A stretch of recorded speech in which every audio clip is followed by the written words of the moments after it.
ಇನ್ನು ಬಾಂಗ್ಲಾದೇಶದ ಉತ್ತರ ಢಾಕಾದಲ್ಲಿ F7 ಯುದ್ಧ ವಿಮಾನವೊಂದು ಪತನವಾಗಿದೆ.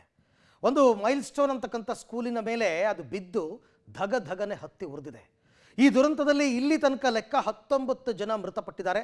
ಸುಮಾರು 60-70 ಜನ ತೀವ್ರವಾಗಿ ಗಾಯಗೊಂಡಿದ್ದಾರೆ. ಗಾಯಗೊಂಡವರಿಗೆ ಆಸ್ಪತ್ರೆಯಲ್ಲಿ ಚಿಕಿತ್ಸೆ ಕೊಡಿಸಲಾಗ್ತಾ ಇದೆ.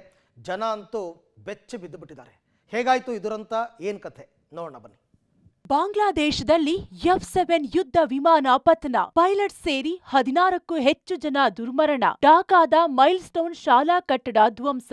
ಬಾಂಗ್ಲಾದೇಶದ ಉತ್ತರ ಢಾಕಾದಲ್ಲಿ F7 ಯುದ್ಧ ವಿಮಾನವೊಂದು ಪತನವಾಗಿದೆ. ಉತ್ತರ ಢಾಕಾದಲ್ಲಿರುವ ಮೈಲ್ ಸ್ಟೋನ್ ಶಾಲಾ ಕಟ್ಟಡಕ್ಕೆ ಫೈಟರ್ ಜೆಟ್ ಅಪ್ಪಳಿಸಿ ಧಗಧಗನೆ ಹೊತ್ತಿ ಉರಿದಿದೆ. ಈ ದುರಂತದಲ್ಲಿ 16ಕ್ಕೂ ಹೆಚ್ಚು ಜನರು ದುರ್ಮರಣಕ್ಕೀಡಾಗಿದ್ದಾರೆ. 70ಕ್ಕೂ ಹೆಚ್ಚು ಜನರಿಗೆ ಗಂಭೀರ ಗಾಯವಾಗಿದೆ. ಗಾಯಾಳುಗಳಿಗೆ ಸ್ಥಳೀಯ ಆಸ್ಪತ್ರೆಯಲ್ಲಿ ಚಿಕಿತ್ಸೆ ನೀಡಲಾಗುತ್ತಿದೆ. ಬಾಂಗ್ಲಾದೇಶದ ವಾಯುಪಡೆಯ F7 BGI ತರಬೇತಿ ಜೆಟ್ ಟೇಕ್ ಆಫ್ ಆದ ಕೆಲವೇ ಕ್ಷಣಗಳಲ್ಲಿ ನಿಯಂತ್ರಣ ಕಳೆದುಕೊಂಡು ಢಾಕಾದ ಉತ್ತರದಲ್ಲಿರುವ ಮೈಲ್ ಸ್ಟೋನ್ ಶಿಕ್ಷಣ ಸಂಸ್ಥೆಯ ಕಟ್ಟಡಕ್ಕೆ ಅಪ್ಪಳಿಸಿದೆ. ಪರಿಣಾಮ ಪೈಲಟ್ ಸೇರಿ 16ಕ್ಕೂ ಹೆಚ್ಚು ಜನ ಮೃತಪಟ್ಟಿದ್ದು 70ಕ್ಕೂ ಹೆಚ್ಚು ಜನರು ಗಾಯಗೊಂಡಿದ್ದಾರೆ. ತರಬೇತಿ ಜೆಟ್ ಪತನಗೊಂಡ ಸ್ವಲ್ಪ ಸಮಯದ ನಂತರ ಗಾಯಗೊಂಡವರನ್ನ ಸಿಎಂಎಚ್ ಆಸ್ಪತ್ರೆಗೆ ರವಾನಿಸಲಾಗಿದ್ದು ಚಿಕಿತ್ಸೆ ಮುಂದುವರೆದಿದೆ ಎಂದು ಅಧಿಕಾರಿಗಳು ತಿಳಿಸಿದ್ದಾರೆ. ಬಾಂಗ್ಲಾದೇಶ ಸೇನೆಯ ಸಾರ್ವಜನಿಕ ಸಂಪರ್ಕ ಕಚೇರಿ ಬಿಡುಗಡೆಗೊಳಿಸಿದ ಹೇಳಿಕೆಯಲ್ಲಿ ಪತನಗೊಂಡ F7 BGI ಜೆಟ್ ಬಾಂಗ್ಲಾದೇಶದ ವಾಯುಪಡೆಗೆ ಸೇರಿದ್ದು ಎಂದು ದೃಢಪಡಿಸಿದೆ. ಸದ್ಯ ಘಟನಾ ಸ್ಥಳದಲ್ಲಿ 3 ಅಗ್ನಿಶಾಮಕ ದಳದ ವಾಹನಗಳು ಕಾರ್ಯನಿರ್ವಹಿಸುತ್ತಿದ್ದು ಪರಿಸ್ಥಿತಿಯನ್ನ ಹತೋಟಿಗೆ ತಂದಿದ್ದಾರೆ.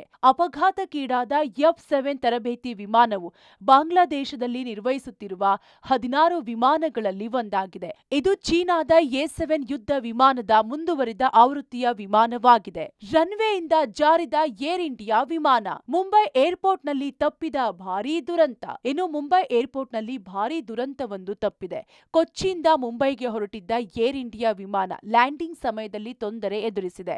ಮುಂಬೈ ಏರ್ಪೋರ್ಟ್ನಲ್ಲಿ ಇಳಿಯುವಾಗ ಸ್ಕಿಡ್ ಆಗಿದೆ. ವಿಮಾನದಲ್ಲಿದ್ದ ಎಲ್ಲಾ ಪ್ರಯಾಣಿಕರು ಮತ್ತು ಸಿಬ್ಬಂದಿ ಸೇಫ್ ಆಗಿದ್ದಾರೆ. ತೀವ್ರ ಮಳೆಯಿಂದಾಗಿ ಜಾರುವ ಪರಿಸ್ಥಿತಿ ನಿರ್ಮಾಣವಾಗಿದ್ದರಿಂದ ಈ ಘಟನೆ ಸಂಭವಿಸಿದೆ. ಒಟ್ಟಾರೆ ತರಬೇತಿಯ ಯುದ್ಧ ವಿಮಾನ ಪತನದಿಂದ ಶಾಲಾ ಮಕ್ಕಳಿಗೂ ಗಂಭೀರ ಗಾಯವಾಗಿದೆ. ಸದ್ಯ ಆಸ್ಪತ್ರೆಯಲ್ಲಿ ಚಿಕಿತ್ಸೆ ನೀಡಲಾಗುತ್ತಿದೆ. News desk, public TV.